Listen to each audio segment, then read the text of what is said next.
Hello everyone, welcome to CS Gyan Sagar. Previous videos में हमने UGC NET के पीवाईक्यूज की सीरीज को स्टार्ट किया हुआ है। उसमें हमने DBMS और ऑपरेटिंग सिस्टम के पीवाईक्यूज को सोल्व किया था। आज इस वीडियो में हम सॉफ्टवेयर इंजीनियरिंग के कॉन्सेप्ट को स्टार्ट कर रहे हैं, जिसमें हम सॉफ्टवेयर इंजीनियरिंग के 2023 के पीवाईक्यूज को सोल्व करेंगे। वीडियो स्टार्ट करने से पहले मैं अपने बारे में बता दूं। I am Sonika. I have qualified state exam by computer science, also qualified UGC NET by computer science and currently I am working as assistant professor in college. Video को स्टार्ट करते हैं। The prototyping model has the sequence. ये कुछ sequence given है, बताना है कि ये किस वे में अरेंज करना है, इनको करेक्ट ऑर्डर क्या होगा, इनको अरेंज करना है। बात करें प्रोटोटाइप मॉडल की।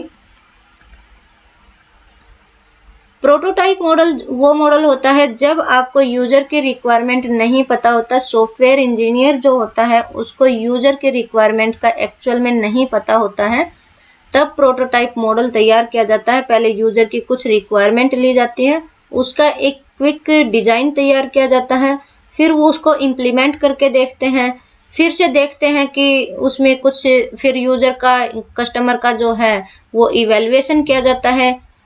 तो उस तरीके से फिर यूजर की फिर से डिमांड ली जाती है, फिर से डिजाइन तैयार किया जाता है। इस तरीके से इसका वर्क चलता है। तो इसके स्टेप्स होते हैं। सबसे पहले क्या करते हैं, रिक्वायरमेंट गैदरिंग होती है।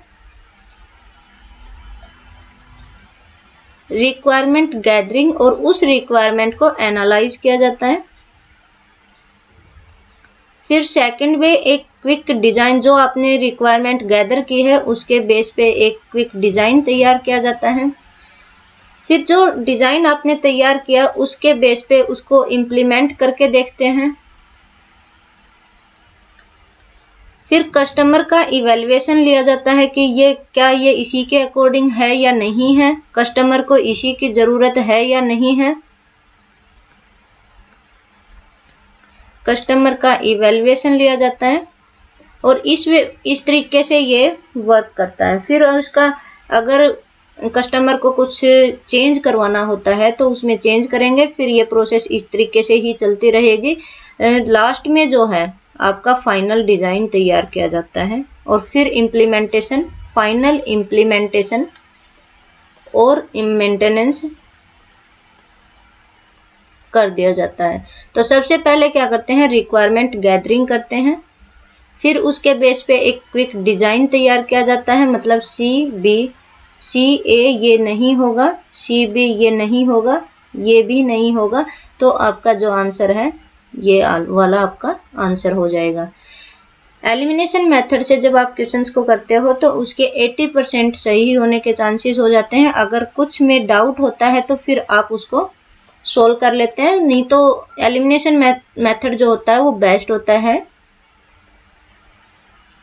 Level 0 DFD is also called as. जो DFD होती है वो होती है डाटा फ्लो डायग्राम।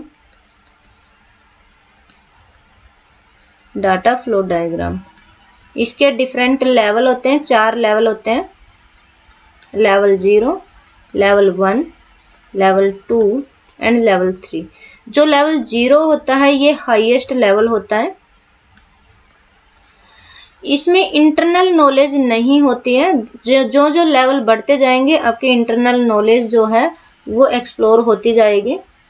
इसने पूछा है DFD जो लेवल 0 है उसको क्या बोलते हैं, तो उसको आप कॉन्टेक्स्ट डायग्राम बोलते हैं। ये वाला आंसर हो जाएगा। जो लेवल 0 होता है DFD का वो कॉन्टेक्स्ट डायग्राम बोलते हैं। फिर आता है steps for analysis and design of object oriented system. Object oriented system क्या होते हैं? ऑब्जेक्ट ओरिएंटेड वो सिस्टम होते हैं जब आप कोई भी मॉडल तैयार करते हो, उसे एनालाइज करते हो, सबको आप ऑब्जेक्ट के बेस पे करते हो, वो आपके ऑब्जेक्ट ओरिएंटेड सिस्टम होते हैं। इसमें भी डिफरेंट स्टेप्स होते हैं जो आप यूज करते हैं। सबसे पहले ऑब्जेक्ट ओरिएंटेड सिस्टम में आप क्रिएट करते हैं use case model. Use case model के बेस पे ड्रॉ करते हो एक्टिविटी डायग्राम। फिर आप इंटरेक्शन डायग्राम करते हैं, उसके बेस पे इंटरेक्शन डायग्राम ड्रॉ किया जाता है। फिर क्लास डायग्राम ड्रॉ किया जाता है, ये सीक्वेंस होती है इसकी। फिर आपके स्टेट चार्ट डायग्राम बनाया जाता है, स्टेट चार्ट डायग्राम। फिर component and development chart diagram बनाया जाता है, कंपोनेंट एंड डिप्लॉयमेंट डायग्राम। और सबसे लास्ट में जो बनाया जाता है वो डिजाइन किया जाता है आपका डॉक्यूमेंट। जो ऑब्जेक्ट ओरिएंटेड सिस्टम है उसके ये स्टेप्स चलते हैं। सबसे पहले यूज केस मॉडल क्रिएट किया जाता है, तो सबसे पहले यूज केस ड्रॉ किया जाता है, फिर एक्टिविटी डायग्राम ड्रॉ किया जाता है, तो मीन्स ये सी वाला आ जाएगा। फिर उसके बाद इंटरेक्शन डायग्राम होता है, इंटरेक्शन डायग्राम। फिर उसके बेस पे क्लास डायग्राम होता है, CAB नहीं CAE से स्टार्ट करना है, तो ये भी नहीं होगा, ये भी नहीं होगा, ये भी नहीं होगा। तो आपका जो ऑप्शन नंबर 4 है ये आपका आंसर हो जाएगा। नेक्स्ट करते हैं the selection of spiral model based on characteristic of requirement. जो स्पाइरल मॉडल होता है, स्पाइरल मॉडल को रिस्क ड्राइवन मॉडल भी बोला जाता है, रिस्क ड्राइवन मॉडल। इसके बेसिकली इसके 4 फेजेज होते हैं। सबसे पहले प्लानिंग की जाती है, फिर इंजीनियरिंग होती है,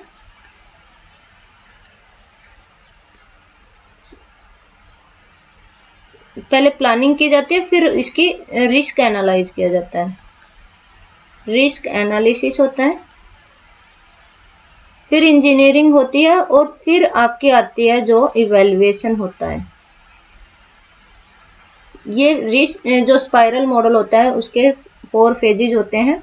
तो इसने पूछा है कि जो रिक्वायरमेंट होती है स्पाइरल मॉडल में वो किस बेस पे होती है, उसकी कैरेक्टरिस्टिक क्या होती है। उसकी बेसिकली 2 कैरेक्टरिस्टिक होती हैं, do we change requirement quite often, और दूसरी होती है कॉम्प्लेक्स बेस पे। जो स्पाइरल मॉडल होता है वो बेसिकली जो लार्ज और इनोवेटिव प्रोजेक्ट होते हैं उनमें स्पाइरल मॉडल यूज किया जाता है। तो आपका option number B and D only, मतलब ऑप्शन नंबर 3 वाला जो है वो आपका करेक्ट हो जाएगा। नेक्स्ट करते हैं given below are 2 statements. Statement number 1 कहता है in reuse oriented model modification of the old system parts appropriate to the new requirement. Second one कहता है कि in reuse oriented model integration of the modified parts are not possible into the new system. Reuse का मतलब ही क्या होता है कि पुराना जो सिस्टम है आपका उनको कुछ मॉडिफाई करके नए में यूज कर लेना, दैट इज रीयूज। तो ये भी क्या, ये फर्स्ट वाली स्टेटमेंट क्या कहती है, तो मॉडिफाई करके ओल्ड सिस्टम पार्ट्स को उनको न्यू रिक्वायरमेंट में यूज कर लेना, दैट इज करेक्ट। और ये कहता है नॉट पॉसिबल, तो पॉसिबल है ये, नॉट पॉसिबल तो नहीं होगा। तो मतलब statement 1 is correct and statement 2 is false. तो ये वाला आपका नहीं, ये वाला नहीं होगा, ये वाला आपका आंसर हो जाएगा, थर्ड ऑप्शन। फिर बात करते हैं test suite is consist of. Test suite क्या होता है, टेस्ट सूट होता है कलेक्शन ऑफ टेस्ट। जितने भी आप टेस्ट केसेस यूज करते हैं वो उनका कलेक्शन होता है, उसको टेस्ट सूट बोला जाता है। मतलब जब भी आप कोई प्रोजेक्ट तैयार करते हैं, एक एक प्रोजेक्ट पर मल्टीपल टाइप्स के टेस्ट क्रिएट किए जाते हैं, टेस्ट यूज किए जाते हैं, दैट इज टेस्ट केसेस। तो टेस्ट सूट होता है सेट ऑफ टेस्ट केसेस, ये आंसर हो जाएगा।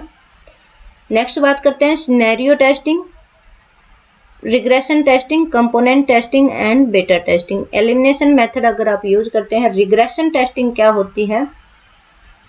रिग्रेशन टेस्टिंग जब भी आपका कोई भी सॉफ्टवेयर है, उस सॉफ्टवेयर में मान लो कोई बग्स आ गई हैं, उन बग्स को जब आप रिमूव करते हो, फिर सिस्टम को टेस्ट करना कि जो ऑलरेडी आपके एग्जिस्टिंग फंक्शंस हैं जो अच्छे से काम कर रहे हैं, तो जब बग्स को रिमूव किया तो उसका इफेक्ट जो है पहले से ही फंक्शन जो सही से काम कर रहे हैं उनके ऊपर हुआ या नहीं हुआ, इनका इफेक्ट, उस चीज को चेक करना, दैट इज रिग्रेशन टेस्टिंग।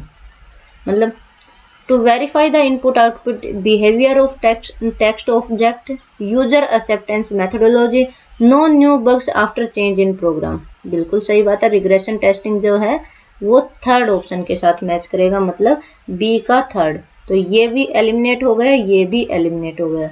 फिर कहता है बेटा टेस्टिंग। एक होती है अल्फा टेस्टिंग, एक होती है बेटा टेस्टिंग। जो अल्फा टेस्टिंग होती है वो प्रोग्रामर करते हैं, और जो बेटा टेस्टिंग होती है वो एंड यूजर के बेस पे होती है।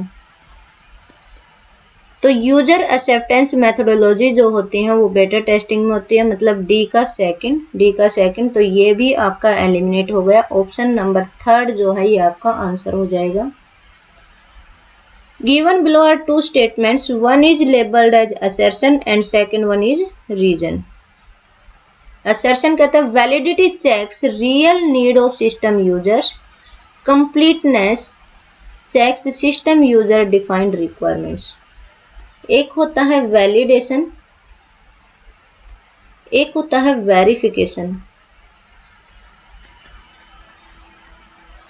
वैलिडेशन में ये चेक होता है कि जो आपका सॉफ्टवेयर है, जो आपका प्रोजेक्ट है, जो प्रोडक्ट बन के आया है, वो एक्चुअल यूजर की रिक्वायरमेंट के साथ में मैच हो रहा है, यानी यूजर की रिक्वायरमेंट फुलफिल हो रही है या नहीं। वेरिफिकेशन ये चेक करता है कि जो आपका प्रोडक्ट है उसके फंक्शंस प्रॉपरली काम कर रहे हैं या नहीं। तो असर्शन में क्या कहता है, वैलिडिटी चेक्स करती है real need of system users, बिल्कुल सही बात है। कंप्लीटनेस क्या कहता है कि जो यूजर की रिक्वायरमेंट है वो कंप्लीट हुई है या नहीं हुई है। वैलिडिटी है कि उसके अकॉर्डिंग काम कर रहा है या नहीं। कंप्लीटनेस चेक करता है यूजर डिफाइंड रिक्वायरमेंट्स को। तो ये दोनों ही स्टेटमेंट अपने आप में करेक्ट हैं, लेकिन दोनों एक दूसरे को एक्सप्लेन नहीं कर रही है। जो रीजन है ये असर्शन को एक्सप्लेन नहीं कर रहा है, लेकिन दोनों स्टेटमेंट अपने आप में करेक्ट हैं। तो both A and R are true, but R is not the correct explanation of A. Next क्या है, which of the following is used to determine the cost performance index. Cost performance index क्या होती है, ये देखती है कि जो आपका प्रोजेक्ट है वो रिसोर्सेज को अच्छे से एफिशिएंट वे में यूज कर रहा है या नहीं। प्रोजेक्ट है आपका, उसमें रिसोर्सेज आपका एफिशिएंटली यूज हो रहे हैं या नहीं, ये कंपेयर करता है बजटेड वैल्यू को, बजटेड जो कॉस्ट है उसको एक्चुअल कॉस्ट के साथ में। मीन्स सीपीआई जो होता है उसका एक फॉर्मूला होता है budgeted cost work performance divide by actual cost work performance, ये इसका फॉर्मूला होता है। तो आंसर हो budgeted cost of work performed, minus नहीं होगा, ये नहीं होगा, बजट एट कंप्लीशन ये नहीं होगा, budgeted cost of work performance divide by actual cost of work performance, ये वाले इसका आंसर हो जाएगा। आज इस वीडियो में हमने सॉफ्टवेयर इंजीनियरिंग के 2023 के PYQs को सोल्व किया था। नेक्स्ट वीडियो में हम 2022 के PYQs को सोल्व करेंगे। Thank you so much.